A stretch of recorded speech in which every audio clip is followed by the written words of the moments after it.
Bangladesh.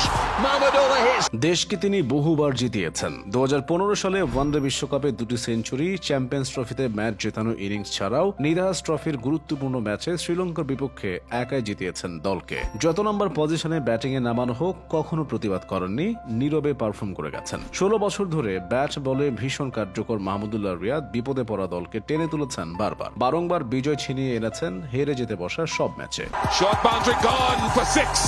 Mahmudullah is a finisher. ক্যারিয়ারের প্রথম 5 টেস্টে ব্যাট হাতে নামতে হয়েছে 8 নম্বরে। স্বীকৃত ব্যাটারদের জায়গা এত পেছনে নয়, তাও মুখ ফুটে কিছু বলেননি, বরং পারফর্ম করে দারুণভাবে নির্বাচকদের ভুল প্রমাণ করেছেন। 2010 সালে দেশের মাটিতে ভারতের বিপক্ষে টেস্টে 8 নম্বরে নেমে 96 রানে অপরাজিত থাকার পর বিস্ময়াভূত হয়ে যান কিংবদন্তি ক্রিকেটার এবং ধারাভাষ্যকার সুনীল গাভাস্কার। মাহমুদুল্লাহকে দুনিয়ার সেরা 8 নম্বর ব্যাটারের তকমা দেন তিনি। পুরো ক্যারিয়ারটাই কাটিয়েছেন মাশরাফি, সাকিব, তামিম, মুশফিকদের ছায়ায়। সেভাবে তার ঠিক তারকা খ্যাতি ছিল না কখনো। পঞ্চপাণ্ডবদের মধ্যে তিনি ছিলেন সবচেয়ে কম কথা বলা নিপাট এক ভদ্রলোক। মাঠের পারফরমেন্সে যার কার্যকারিতায় কমতি ছিল না এতটুকু, কিন্তু অন্যদের মতো বিখ্যাত হয়ে ওঠা হয়নি মানুষটির। 2007 সালে অভিষেকের পর থেকে কি টেস্ট, কি ওয়ানডে, কি টি20 সব জায়গায় তার পরিসংখ্যান দারুণ। ক্রিকেটের লঙ্গার ভার্সন বা টেস্টে মাহমুদুল্লাহ মাঠে নেমেছেন 50 বার, 94 ইনিংসে ব্যাট করতে নেমে 7 বার নট আউট থেকে ম্যাচ শেষ করেছেন, 33.5 গড়ে রান তুলেছেন 2914টি, সেঞ্চুরির সংখ্যা 5টি, 50 পেরোনো ইনিংস আছে 16টি। এই টেস্টগুলোর 66 ইনিংসে অল্প বিস্তর বলও করেছেন, তাতে উইকেট পেয়েছেন 43টি। আসলে বড় জুটি ভাঙায় কিংবা হুটহাট ব্রেক থ্রু আনতেও জুড়ি ছিল না তার। লাল সবুজের হয়ে এ পর্যন্ত 218টি 50 ওভারের ম্যাচে অংশ নিয়েছেন মাহমুদুল্লাহ রিয়াদ। এর মধ্যে ব্যাট করতে নামতে হয়েছে 190টিতে, রান করেছেন 4950টি, 3টি সেঞ্চুরির প্রতিটি বিশ্ব মঞ্চে, 2টি বিশ্বকাপে,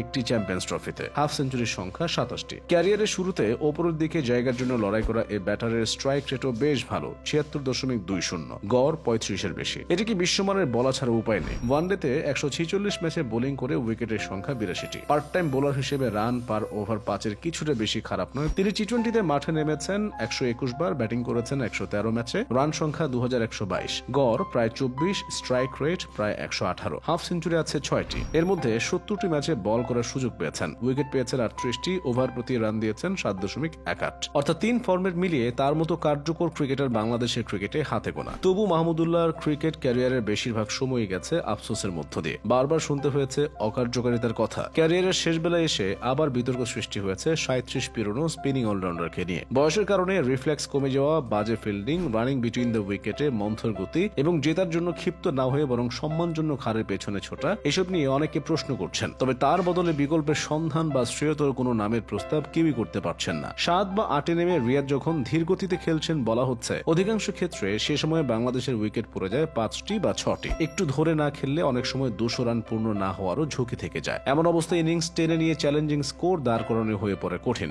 দলকে একা টেনে রিয়াদ তা করেন, কিন্তু স্বীকৃতি তো পানি না, বরং বিদ্ধ হচ্ছেন প্রশ্নবাণে। শুলে চড়ানো হচ্ছে তাকে। বাংলাদেশের সর্বশেষ 3টি ওয়ানডে সিরিজে ছিলেন না মাহমুদুল্লাহ রিয়াদ। তাকে বাদ দিয়েই ঘোষণা করা হয়েছে এশিয়া কাপের স্কোয়াড। বিশ্বকাপেও তিনি থাকবেন কিনা বলা যাচ্ছে না। আর তা নিয়েই ক্ষুব্ধ দেশের ক্রিকেট প্রেমীরা, যিনি দেশকে নীরবে দিয়ে গেছেন, আজ কেন তাকে এভাবে দূরে ঠেলে দেওয়া হবে। 1986 সালে ময়মনসিংহের ধোপাখোলায় জন্মগ্রহণ করেন মাহমুদুল্লাহ রিয়াদ। স্ত্রী জান্নাতুল কাউসার মিষ্টিকে বিয়ে করেন 2011 সালে। এই দম্পতি রয়েছে এক পুত্র সন্তান। দেশ জুড়ে রিয়াদকে নিয়ে যখন তুমুল বিতর্ক চলমান, ধর্মভীরু মানুষটি তখন নীরবে ওমরা হজ করে পালন করে এসেছেন। পবিত্র কাবা ঘরের পাশে কাটানো দিনগুলোকে জীবনের সেরা দিন বলে অভিহিত করেছেন তিনি।